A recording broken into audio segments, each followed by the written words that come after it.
Chapter 1: Nature and Concept of Management. Management is the backbone of any organization.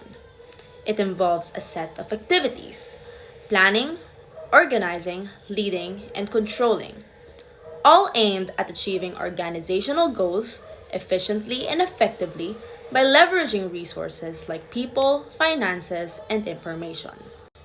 Planning is the foundation.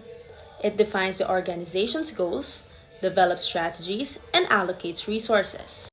Decision making plays a central role here, as managers choose the best course of action from multiple options.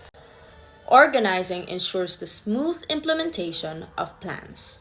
This involves creating structures, assigning responsibilities, and coordinating resources to enable teamwork and productivity.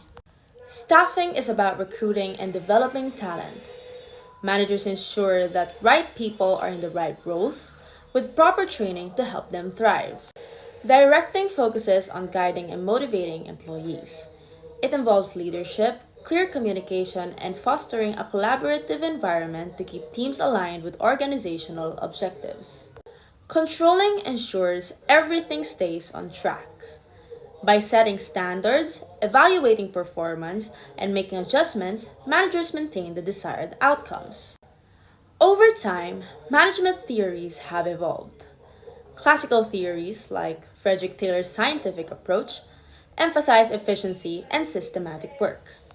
Behavioral theories focus on employee well being and motivation, as seen in Elton Mayo's human relations theory. Modern theories integrates data-driven decision-making through tools like quantitative models. A manager's success also hinges on key skills: communication, problem-solving, time management, and leadership. They must inspire teams, make sound decisions, and adapt to challenges while driving the organization forward. In summary, management is an art and science that balances strategy, structure, and people. With the right practices, managers align efforts, optimize performance, and achieve sustainable success. And that is all for the nature and concept of management.